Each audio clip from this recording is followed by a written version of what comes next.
కార్యము మహిమా ప్రభావం గలది. ఆయన నీతి నిత్యము నిలుకడగా నుండును. ఆయన తన ఆశ్చర్యకార్యములకు జ్ఞాపకార్థ సూచనలు నియమించి ఉన్నాడు. యెహోవా దయా దాక్షిణ్యమైనది. తన యందు భయభక్తులు గల వారికి ఆయన ఆహారం ఇచ్చి ఉన్నాడు. ఆయన నిత్యము తన నిబంధన జ్ఞాపకం చేసుకును. అన్యజనుల స్వాస్థ్యం అప్పగించి ఉన్నాడు. తన క్రియల మహాత్మ్యమును వారికి వెల్లడి చేసి ఉన్నాడు.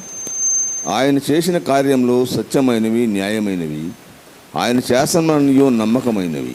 అవి శాశ్వతంగా స్థాపింపబడి ఉన్నవి. సత్యంతోనూ యథార్థతతోనూ అవి చేయబడి ఉన్నవి. ఆయన తన ప్రజలకు విమోచనం కలుగజేయువాడు. తన నిబంధన ఆయన నిత్యముగా నిర్ణయించేవాడు. ఆయన నామము పరిశుద్ధమైనది, పూజింపదగినది. యెహోవా యందు భయము జ్ఞానమునకు మూలము. ఆయన శాసనములను అనుసరించు వారందరూ మంచి వివేకము గలవారు. దేవుడు ఆయనకు నిత్యము స్తోత్రము కలుగుచున్నది. దేవుడు తన పరిశుద్ధ వాక్యం దీవించును. ఆమేన్. ప్రభు నా తండ్రి, తరతరములకు ఉన్నటువంటి వాడ, ఆది అంతం ఎరిగినటువంటి దేవ, మమ్మల్ని సృష్టించిన దేవ, సృష్టికర్త అయినటువంటి గొప్ప దేవ, దయామయుడైన దేవ, కరుణామయుడైనటువంటి గొప్ప దేవ, నీకు వందనాలు, స్తుతులు. ఎనలేని ప్రేమ నాపైన చూపి నీ వారసునిగా చేసినావు. ఎనలేని ప్రేమ నాపైన చూపి నీ వారసునిగా చేసినావు. నీ ప్రేమ నేను చాటెదను, నా సర్వం నీవే యేసయ్యా. నీ ప్రేమ నేను చాటెదను, నా సర్వం నీవే యేసయ్యా. ఎనలేని ప్రేమ నాపైన చూపి నీ వారసునిగా చేసినావు. ఎనలేని ప్రేమ నాపైన చూపి నీ వారసునిగా చేసినావు.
రక్షించినావే, నీ రుణమునే తీర్చగలనా? నీ కృప చేత రక్షించినావే, నీ రుణమునే తీర్చగలనా? ఎనలేని ప్రేమ నాపైన చూపి నీ వారసునిగా చేసినావు. ఎనలేని ప్రేమ నాపైన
ప్రేమ నేను చాటెదను. నా సర్వం నీవే యేసయ్యా. ఎనలేని ప్రేమ నా పైన చూపి నీ వారసునిగా చేసినావు. ఎనలేని ప్రేమ నా పైన చూపి నీ వారసునిగా చేసినావు. హల్లెలూయా. నీతో నేను నడవాలని, నీతో కలిసి ఉండాలని, నీతో నేను నడవాలని, నీతో కలిసి ఉండాలని ఆశయ, చిన్న ఆశయ, ఓ యేసయ్యా నీవే తీర్చాలయ్యా. ఆశయ, చిన్న ఆశయ, ఓ యేసయ్యా నీవే తీర్చాలయ్యా. నీతో నేను నడవాలని, నీతో కలిసి ఉండాలని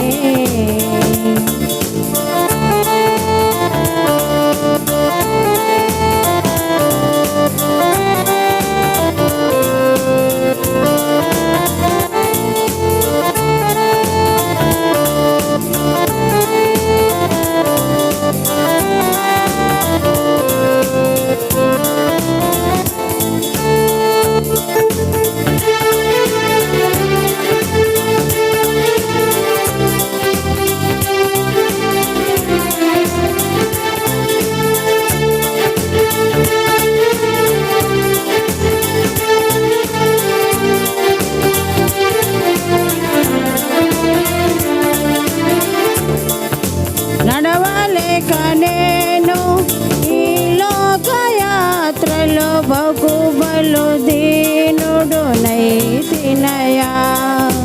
నడవలేక నేను ఈ లోకయాత్రలో బహుబలు దీనుడునైతినయా.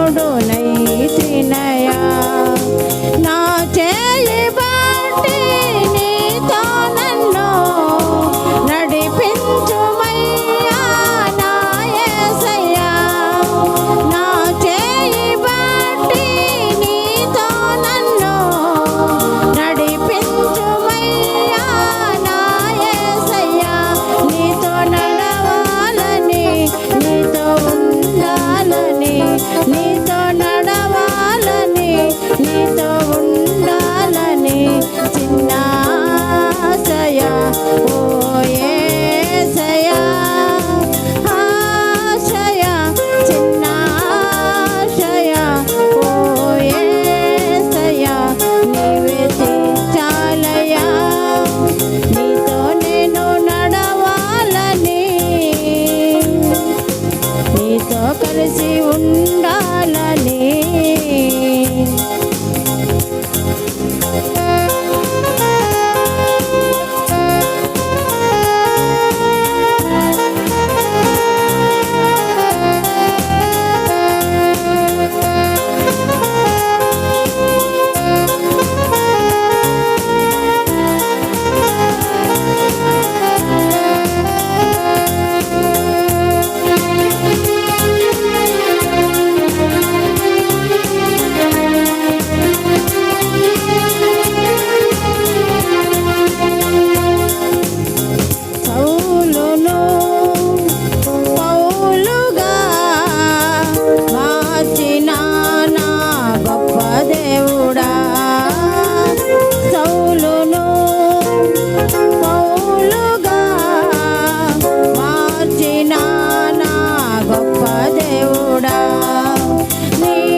నీతో నడవాలని చిన్న ఆశయ ఓ యేసయ్యా ఆశయ చిన్న ఆశయ ఓ యేసయ్యా నీవే తీర్చాలయ్యా నీతో నేను నడవాలని నీతో కలిసి ఉండాలని నీతో నేను నడవాలని నీతో కలిసి ఉండాలని హల్లెలూయా. బైబిల్ వాక్యం చదువుకున్నాం. మీరు అవిశ్వాసులతో జోడుగా ఉండకుడి. నీతికి దుర్నీతితో ఏమి సంగత్యము? వెలుగునకు చీకటితో ఏమి పొత్తు? క్రీస్తునకు బెలీయలతో ఏమి సంబంధము? అవిశ్వాసితో విశ్వాసికి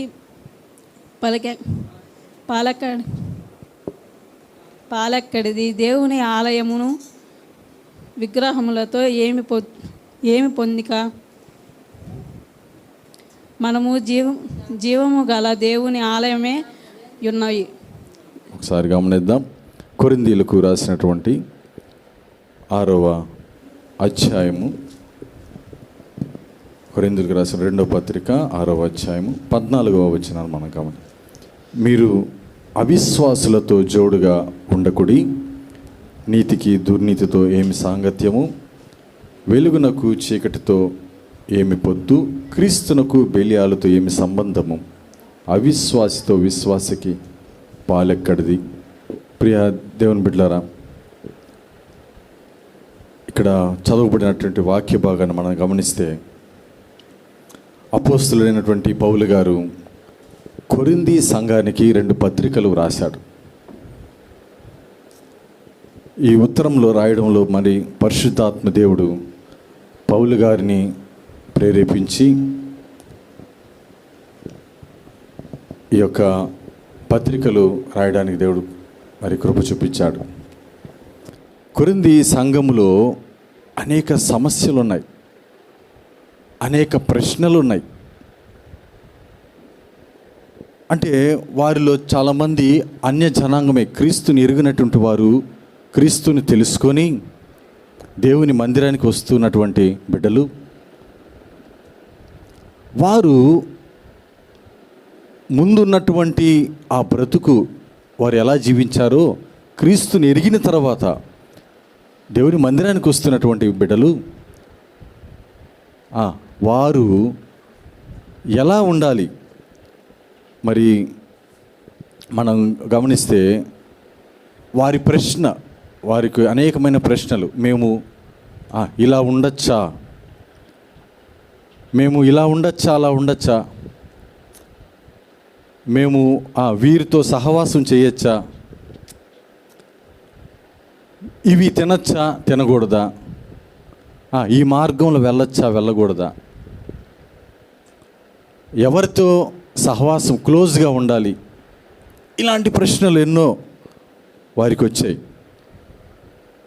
చాలా ప్రశ్నలు మరి వారు అడిగిన వారికి ఉన్నటువంటి ప్రశ్నలు అడుగుతూ ఉన్నారు.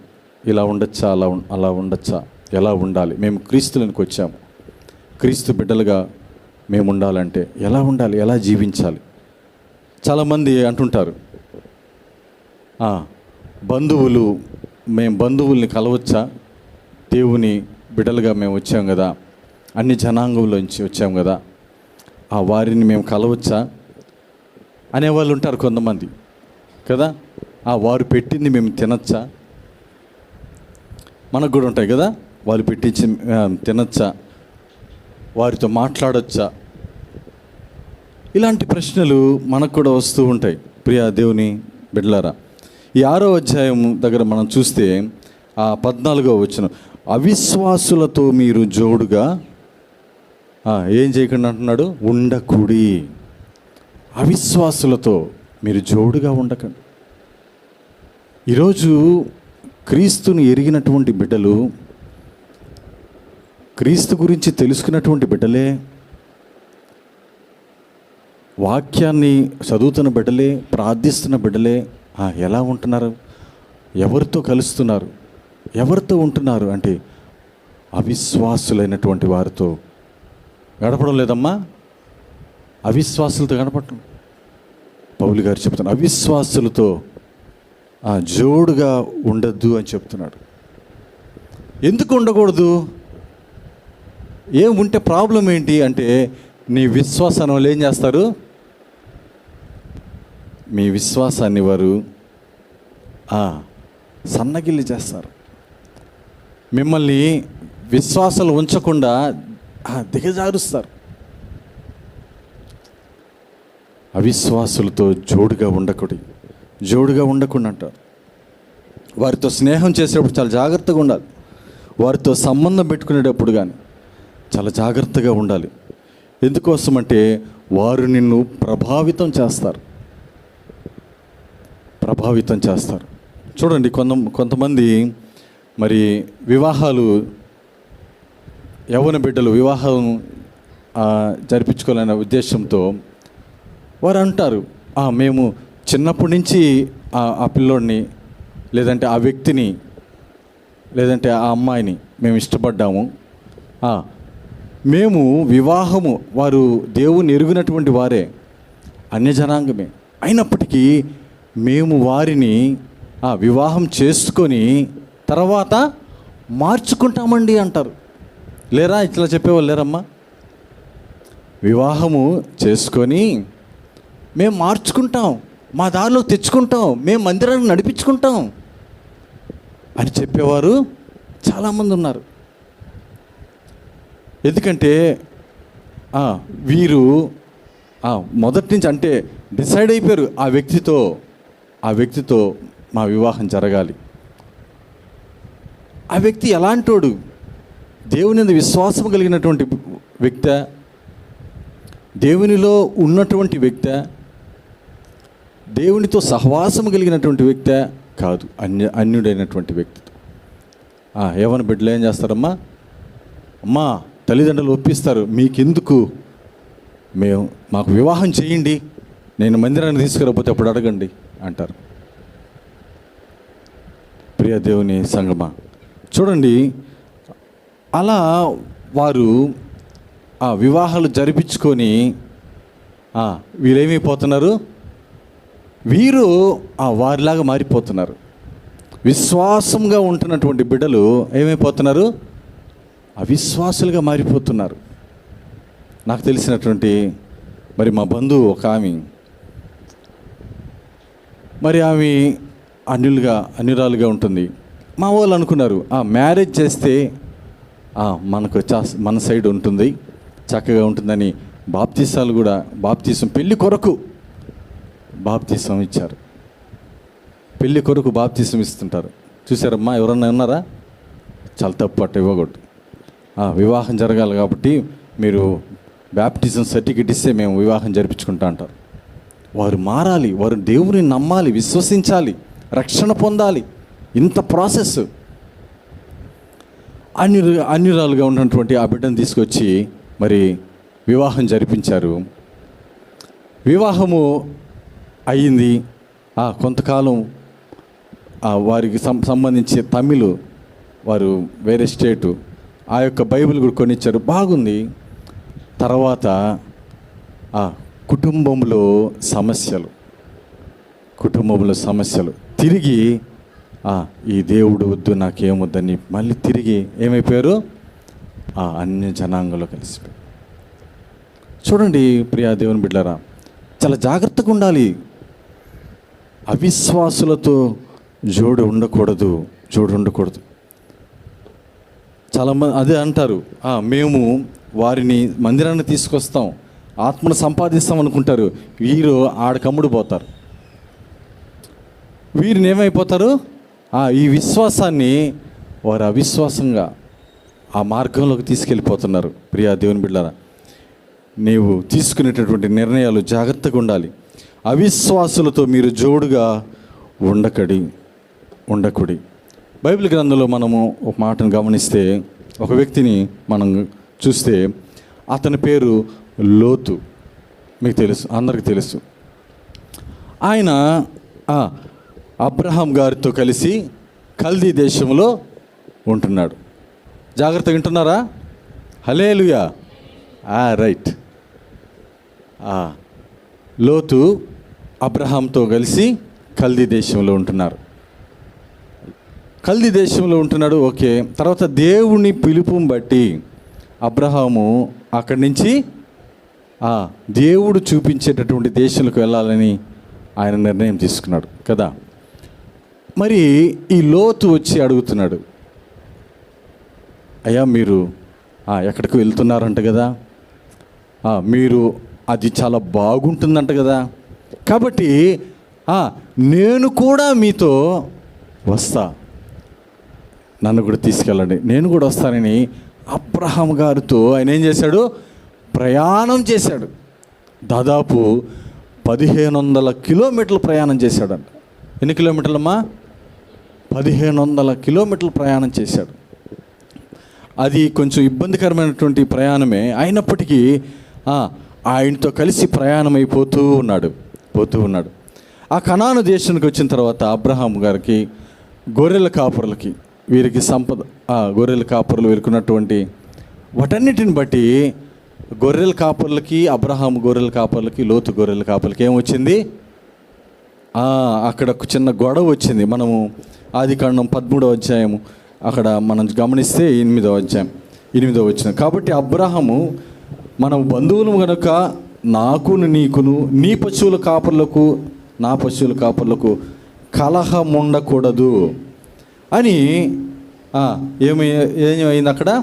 సరే అని చెప్పి లోతుని ఒక దగ్గర తీసుకెళ్ళి, చూడయా నీకు ఏ ప్రదేశం కావాలో, ఏ ప్రాంతం కావాలో, ఏ స్థలం కావాలో కోరుకో.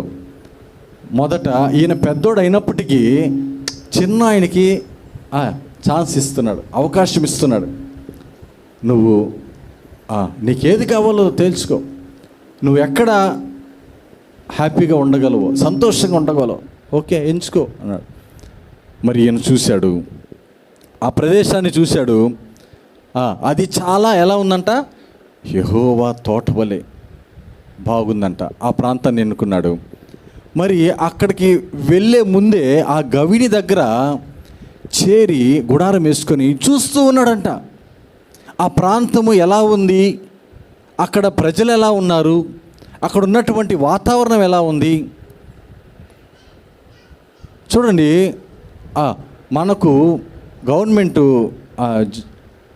మా నాన్నగారు చిట్టేడు ప్రాంతంలో జాబ్ చేస్తున్నాడు, గవర్నమెంట్ ఐటీలో జూనియర్ అసిస్టెంట్గా. అప్పుడు నెల్లూరు నుంచి చిట్టేడు అంటే చాలా దూరం.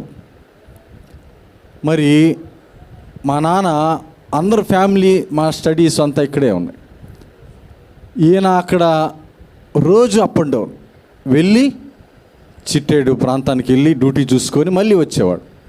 అలా చూస్తూ గమనిస్తున్నాడు, ఈ ప్రయాణం ఎలా ఉంది, నేను చేయగలనా లేదా, నా కుటుంబము ఇక్కడ స్థిరపరచడానికి అవకాశాలు ఉన్నాయా లేవా చూసుకున్నాడు.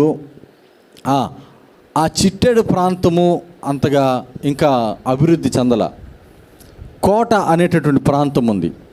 అక్కడ కొంచెము ఒక అన్నీ అందుబాటులో ఉన్నాయి. చక్కటి గృహాలు ఉన్నాయి, స్కూల్స్ ఉన్నాయి, అన్నీ కూడా అందుబాటులో ఉన్నాయి. మరి వెంటనే పోయి ఆ ఇల్లు చేరల. మొదటగా మా తండ్రి గారు వెళ్ళి అక్కడ పరిస్థితులు చూసి, అప్పుడు ఆ కోట ప్రాంతం నుంచి చిట్టేడికి ఒక 12 కిలోమీటర్లు. ఇదైతే బాగుంటుంది. నెల్లూరు నుంచి చిట్టేడు కంటే దాదాపు ఒక 70 కిలోమీటర్లు. కాబట్టి ఇది ఈ ప్రాంతం అయితే బాగుంటుంది, ఆ ఫ్యామిలీని తీసుకొచ్చి ఇక్కడ పెట్టుకోవచ్చని ఆ తర్వాత మమ్మల్ని అక్కడ ఇల్లు చూసి, ఇల్లు మాట్లాడుకొని, బాడుగా రెంట్ చూసుకొని, అప్పుడు మా ఫ్యామిలీని అక్కడికి తీసుకెళ్ళి మమ్మల్ని స్కూల్లో చేర్చాడు. ఈయన కూడా లోతు గారు ఏం చేస్తున్నారు, వెంటనే ఫ్యామిలీని తీసుకుని అక్కడికి వెళ్ళకుండా ఆ గవిని దగ్గర చూస్తూ ఉన్నాడు. అక్కడ వెళ్ళగలనా లేదా అక్కడ ఉండగలనా, నా ఫ్యామిలీ నేను అక్కడ ఆ పరిస్థితులకి తగ్గట్టుగా ఉండగలనా, అక్కడ తిండి నాకు సరిపోతుందా లేదా,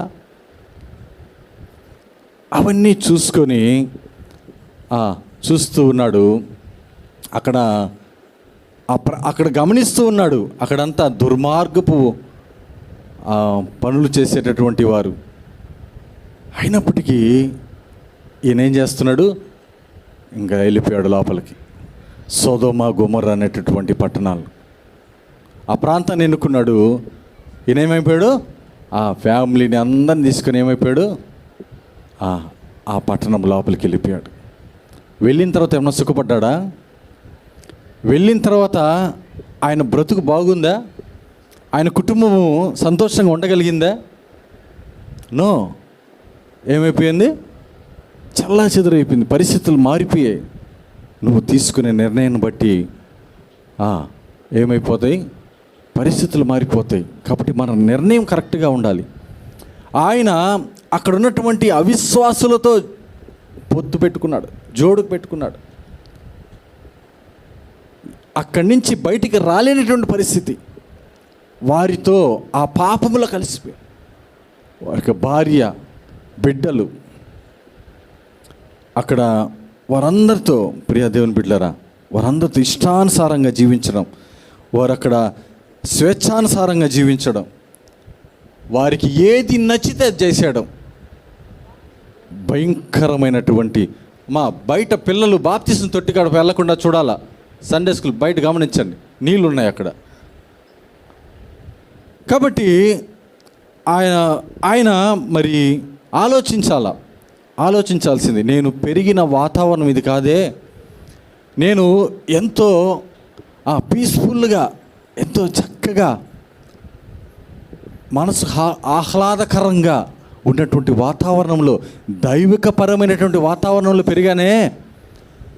ఇక్కడేంది ఈ భయంకరంగా ఉంది, ఇక్కడ మొత్తం పాపంతో నిండిపోయిందని ఆలోచించాల్సింది. కానీ ఆయన వెంటనే ఆ చెడు నిర్ణయం తీసుకున్నాడు.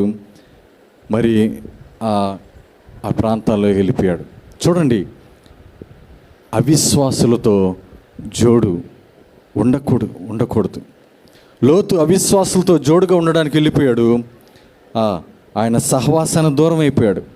లోక సంబంధమైనటువంటి సహవాసములు పడిపోయాడు. ప్రియా దేవుని బిడ్డలారా, అవి దేవునికి మనకు దూరం చేస్తాయి. అవిశ్వాసులతో ఎప్పుడు కూడా పొత్తు పెట్టుకోకూడదు, వారితో ఉండకూడదు, వారితో సంబంధం పెట్టుకోకూడదు, వారితో అంటినట్టుగా ఉండాలి. మరి మనం ఎవరితో ఉంటున్నాం? ఉదయం లేచినప్పటి నుంచి ఎవరితో గడుపుతున్నాం? ఎవరితో సహవాసం చేస్తున్నాం? ఎందుకంటే వారి ప్రభావం మన మీద గట్టిగా ఉంటుంది. లోక సంబంధమైనటువంటి వారు, మనం వారిలో కలిసిపోతాం. మనల్ని వారు ఆ విధంగా ప్రభావితం చేస్తారు. వారు చెప్పిందే నువ్వు చేస్తావు, ఎందుకంటే నువ్వు బెండ్ అయిపోయి ఉంటావు. వారు చెప్పిందే నీకు ఇది కలిసి రావడంలా, కాబట్టి నువ్వేం చేయాలా, ఇది మార్చుకో, ఇది ఎత్తి ఆడబెట్టుకో. చెప్పరమ్మా, ఎవరు చెప్పేది అలాంటివి? దేవుని బిడ్డలు చెప్తారా? ఇది నీకు ఈ పేరు లెటర్ నీకు ఇది మార్చుకో, పేరు మార్చుకో, నీ బ్రతుకు మారుతుంది. చెప్పరా? ఎవరు చెప్తారమ్మా? చూడండి ప్రియ దేవుని బిడ్డలారా, వారు స్పెల్లింగ్లు సరి చేస్తామని, గ్రహాలు సరి చేస్తామని ఏదేదో చెప్తారు. జాగ్రత్త, అవిశ్వాసులతో జోడుగా ఉండకూడదు, వారితో ఉండకూడదు. మరి నువ్వు ఎవరి వెంట పరిగెడుతున్నావు ప్రియా దేవుని బిడ్డలారా? గవర్నమెంట్ హాస్పిటల్లో మనం చూస్తే టీబీ హాస్పిటల్ ఇంతకుముందు ఉండేది అక్కడ సెయింట్ జోసెఫ్ స్కూల్ దగ్గర.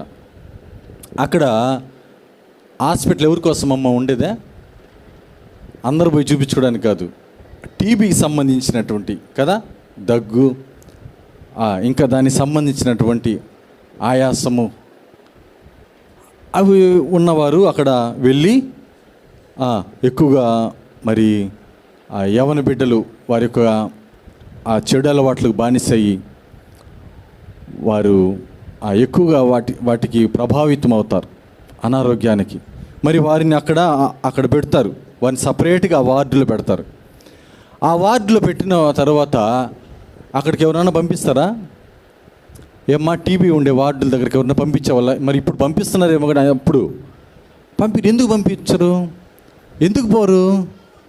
అది అంటుకుంటుందని, అది ఆ జబ్బు నీకు వస్తుందని ఏం చేస్తారు? నాకు తెలిసినటువంటి మా బంధువు ఒక ఆమెకి అప్పట్లో ఆ టీబీ టెస్ట్ చేస్తే టీబీ వ్యాధి ఉందని ఆమె తీసుకెళ్ళి అక్కడ అడ్మిట్ చేశారు. మరి ఆమె చూడడానికి వెళ్ళినప్పుడు దూరం నుంచే చూపించారు. ఆమె దూరం నుంచే అక్కడి నుంచి మాట్లాడింది. మేము ఆమెకి ఏం కావాలో అక్కడ అందించేసి వచ్చాం. అప్పుడు గమనించాను నేను, ఎందుకంటే అక్కడికి వెళ్ళనివ్వరు. ఆ వార్డులోకి ఎందుకు వెళ్ళరు? నేను ఇక్కడే కూర్చుంటా, ఇక్కడే కుర్చీ చేసుకుని కూర్చుంటా, నేను చూడాల్సిందే ఆమెని, టీబీతో ఉన్న ఆమెని నేను పలకరించాల్సిందే, నేను ప్రార్థన చేయాల్సిందే, వెళ్ళి చేయి పెట్టి ప్రార్థన చేయాలని కౌగులించుకోవాలంటే ఏమవుతారమ్మా? నీ కర్మ. తర్వాత నీకు ఎంతకి నువ్వు కూడా దగ్గుకుంటా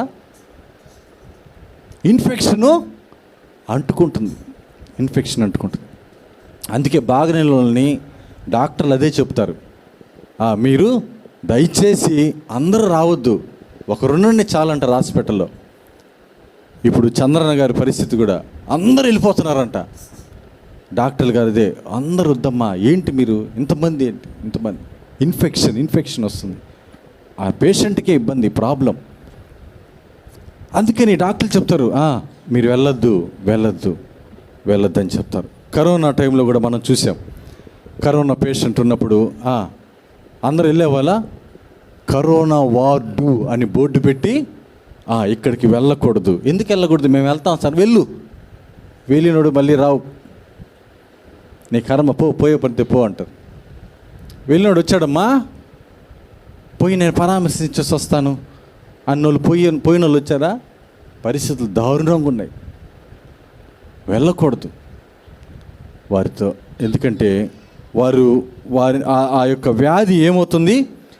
వ్యాప్తి చెందుతుంది, భయంకరంగా వ్యాప్తి చెందుతుంది. ప్రియ దేవుని బిడ్డలారా, అందుకే చూడండి, అపోస్తలుడైనటువంటి పౌలు గారు అంటున్నాడు, అవిశ్వాసులైనటువంటి వారితో మీరు జోడుగా ఉండకండి. ఎందుకంటే మీ విశ్వాసాన్ని చెడిపోవడానికి వాళ్ళు ప్రయత్నం చేస్తారు. మీ విశ్వాసాన్ని చెడిపోవడానికి, నువ్వు పడిపోవడానికి, నువ్వు దేవునిలో ఉండకుండా పడిపోవడానికి వారు ప్రయత్నం చేస్తారు. నీ విశ్వాసాన్ని బలహీనపరచడానికి వారు ప్రయత్నం చేస్తుంటారు. ప్రియ దేవుని బిడ్డలారా, పౌలు భక్తుడు తన పరిచర్యలో కొన్ని సందర్భాల్లో అంటున్నాడు, దేమా అనేటటువంటి వ్యక్తి ఇహలోకమును స్నేహించి ఏమయ్యాడంట? ఆయన విడిచి వెళ్ళిపోయాడు. ఇహలోకమును పౌలు గారిని విడిచిపోయేంత దౌర్భాగ్యం దేమాకి ఎందుకు వచ్చింది తెలుసా? ఆయన ఎవరిని స్నేహించాడంట? లోకాన్ని స్నేహించాడు. అవిశ్వాసులు అనేటువంటి లోకాన్ని. అవిశ్వాసులు ఎక్కడుంటారు? లోకంలో ఉంటారు. వారిని స్నేహించడానికి వెళ్ళిపోయాడు పౌలు గారిని. ప్రియా దేవుని బిడ్డలారా, మనం చూస్తే చాలా సందర్భాలు పౌలు జీవితాన్ని మనం పరిశీలన చేస్తే, ఒకప్పుడు పౌలు గారు దేవునికి అయిష్టంగానే బ్రతికాడు, దేవుని చిత్తాన్ని ఎరుగకుండా బ్రతికాడు. తను అనుకుందే నిజం అనుకున్నాడు, ఇదే కరెక్ట్. పిల్లలు ఏమొచ్చేసారు, నాన్న పోవాలా. కాబట్టి ప్రియా దేవుని బిడ్డలారా, ఈ లోక స్నేహం ఆయన కరెక్ట్ అనుకుందే చేశాడు. తర్వాత ఎప్పుడైతే యేసు ప్రభు వారి యొక్క దర్శనం కలిగిందో ఆయనలో మార్పు వచ్చింది. ఆయన ప్రత్యేకించబడ్డాడు. ఆయన బ్రతుకు దేవుని కొరకు ప్రత్యేకించబడింది. మరి ఆ దేమా లోకాన్ని స్నేహించి ప్రభువుని ప్రేమించాల్సినటువంటి దేమా లోకాన్ని ప్రేమించాడు, లోక సంబంధమైనటువంటి వాటితో సంబంధం కలిగి ఉన్నాడు. మరి ఈ దినాన నువ్వు ఎవరిని ప్రేమిస్తున్నావు? ఎవరితో పొత్తు పెట్టుకుంటున్నావు? ఎవరిని ప్రేమిస్తున్నావు? ప్రియా దేవుని బిడ్డలారా, మనము దేవుణ్ణి ప్రేమించేవారుగా ఉండాలి, దేవుణ్ణి సేవించేవారంగా ఉండాలి. ఈ లోక మాయల్లో పడి, లోక రంగుల్లో పడి ఒకవేళ దేవునికి దూరం అయిపోయావేమో, దేవునికి దూరం అయిపోయాము. అవిశ్వాసులతో జోడుగా ఉండకుడి. మరి అదే టైంలో మరి మన బైబిల్లో చూస్తే ఎలా ఉండకూడదో నేర్పించింది, ఎలా ఉండాలో కూడా లేఖన భాగాలు మనకు స్పష్టంగా తెలియజేస్తున్నాయి. ఎలా ఉండకూడదో, ఎలా ఉండాలో. చూడండి, మరి ఆ డాక్టర్ దగ్గరికి ఏదైనా వ్యాధి వచ్చి వెళ్ళినప్పుడు డాక్టర్ గారు మొత్తం టెస్టులు చేసి ఏం చేస్తారమ్మా, ఆ మెడికల్ అది ఒక ప్రిస్క్రిప్షన్లో రాసిస్తారు. మీరు ఏమి ట్యాబ్లెట్లు వేసుకోవాలి, మీరు ఏమి తినాలి, ఏమి తినకూడదు, ఏమి తినాలి, ఏమి తినకూడదని.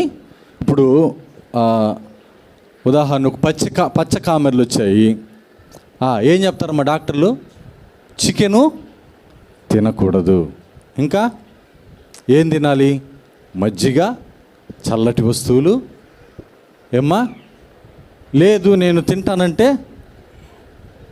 పరదేశులము ప్రియులారా మనము పాట పాడుకోవాల్సింది, మాట వినకుంటే కదమ్మా. కాబట్టి కొన్ని చెప్తారు ఏమి తినాలి, ఏమి తినకూడదు, ఏం తినాలి, ఏం తినకూడదు. ఇప్పుడు కంటి ఆపరేషన్ చేసుకున్నారు. ఏమ్మా ఉన్నారా ఇక్కడ అందరూ? కంటి ఆపరేషన్ చేసుకున్నారమ్మా. ఏమి ఇస్తారు కంటి ఆపరేషన్ చేసుకుంటే? జయమ్మ గారు చెప్పాలా. మీకు అద్దాలు ఇచ్చారమ్మా? ఎటువంటి అద్దాలు ఇచ్చారు? నల్లగా ఉండే అద్దాలు. తెల్ల ఎందుకు? ఎందుకంటే ఆ లైటింగ్ వెలుతురుని ఏం చేయకూడదు, చూడకూడదు. కాబట్టి జసింతమ్మ గారు కూడా కంటి ఆపరేషన్ చేసుకున్నారు. మీకేం అద్దాలు ఇచ్చారమ్మా? నల్లటి అద్దాలు.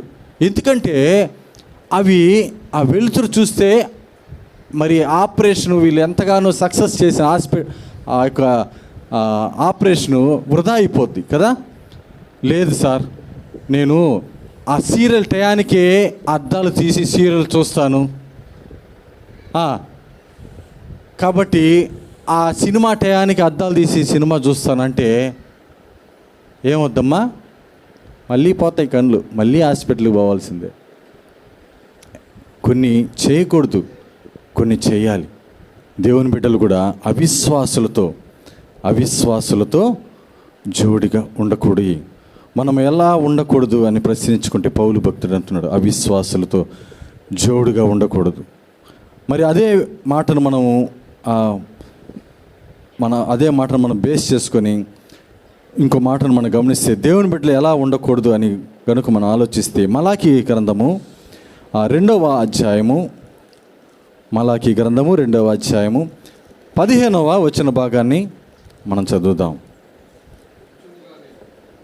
కొంచెముగానైనాను దైవాత్మ నొందిన వారిలో ఎవరునూ ఇలాగూ చేయలేదు.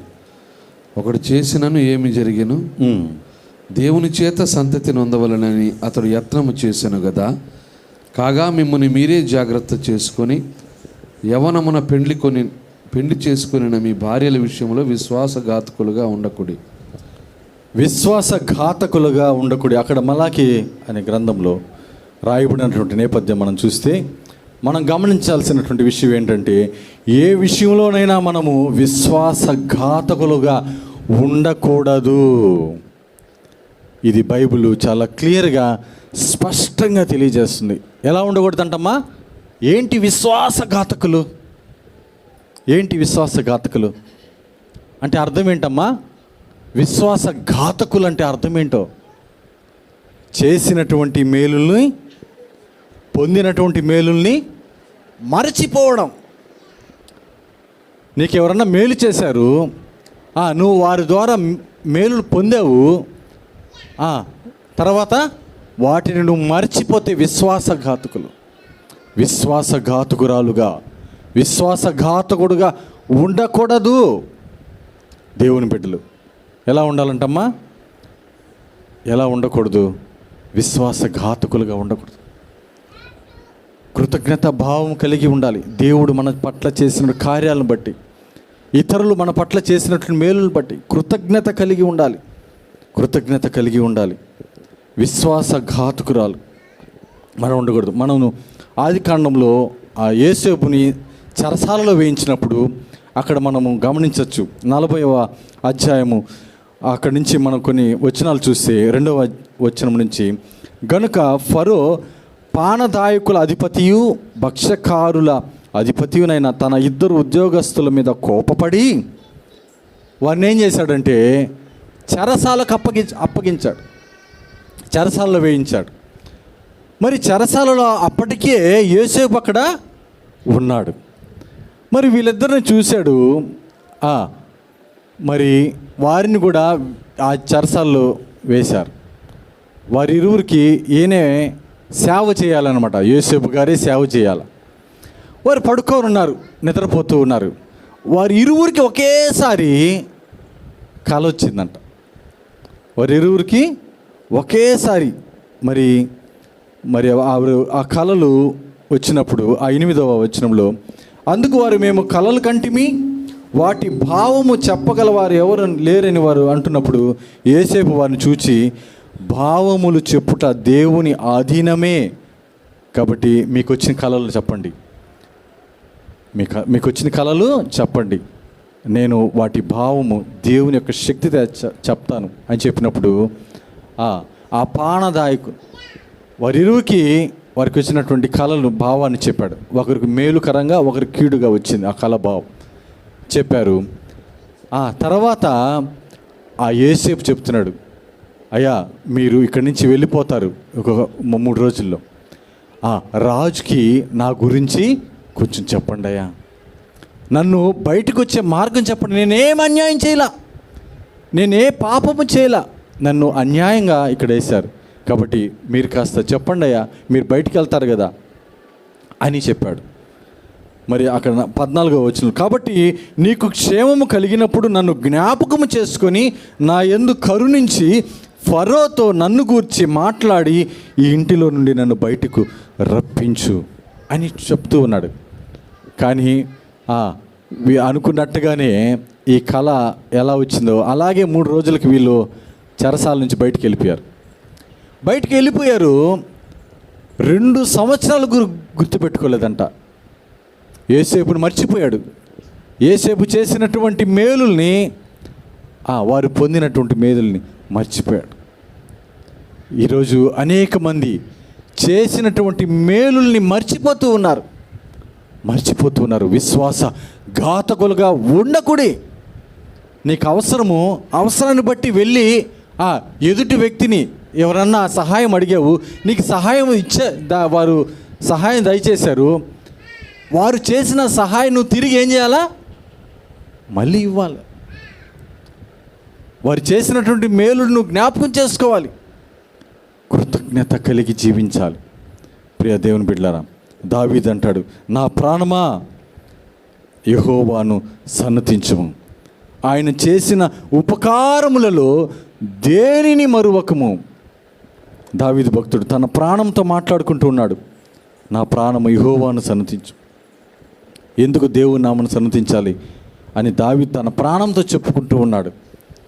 దావీదు భక్తుడు, నా ప్రాణమా యెహోవాను సన్నతించు, ఆయన చేసిన ఉపకారములలో దేనిని మర్చిపోకండి. కృతజ్ఞత లేని చోట విసుగొస్తుంది. కృతజ్ఞత లేని చోట నిరాశ వస్తుంది. కొన్నిసార్లు మనలోకి అవి వచ్చినప్పుడు దేవుని చేసిన మేలును మర్చిపోయే వారంగా ఉంటాయి. దేవుడు మన పట్ల చేసిన కార్యాలను మనం మర్చిపోకూడదు. మనం గుర్తుపెట్టుకోవాలి. విశ్వాసఘాతకులుగా ఉండకూడదు. ఈరోజు మనకు ఉండడానికి ఇల్లు ఇచ్చాడు, కట్టుకోవడానికి దుస్తులు ఇచ్చాడు, తినడానికి ఆహారం ఇచ్చాడు. నీ యొక్క దేహమంతా దేవుని మహిమపరచచ్చు. చక్కగా నడవగలుగుతున్నావు, దేవుణ్ణి ఆరాధించవచ్చు. కానీ ఈరోజు దేవుణ్ణి మర్చిపోతున్నావు. దేవుడు చేసినటువంటి కార్యాలను, దేవుడు నీ పట్ల చేసినటువంటి అనేక మేలుల్ని మర్చిపోయి విశ్వాసఘాతుకుడుగా ఈ లోకంలో జీవిస్తున్నారు. అలా ఉండద్దు అంటున్నారు. అలా ఉండకూడదు. ప్రియ దేవుని బిడ్డలారా, మనము ప్రశాంతంగా ఉండగలుగుతున్నాం. కొన్ని దేశాలు భయంతో ఎప్పుడు ఏ బాంబు వచ్చి పడుతుందో వారు ఆ బంకర్లు తయారు చేసుకొని వాడి కట్టుకొని ఆ లోపల ఉంటారంట. ఎంత భయంకరమైన పరిస్థితి చూడండి. ఎప్పుడు ఏ దేశం నుంచి ఏ బాంబు వచ్చి పడుతుందో తెలియనటువంటి పరిస్థితి. మనమైతే దేవుడిచ్చినటువంటి ఈ యొక్క ప్రశాంతమైన వాతావరణంలో దేవుణ్ణి స్తుతించగలుగుతున్నామా? దేవుణ్ణి ఆరాధించగలుగుతున్నామా? చక్కటి ఉద్యోగం ఇచ్చాడు, చక్కటి చదువు ఇచ్చాడు, చక్కటి కుటుంబం ఇచ్చాడు, చక్కటి సహవాసాన్ని ఇచ్చాడు, చక్కటి మందిరాన్ని ఇచ్చాడు. దేవుని సన్నిధికి వచ్చి నువ్వు ఆరాధించగలుగుతున్నావా? కృతజ్ఞత కలిగి నువ్వు జీవించగలుగుతున్నావా?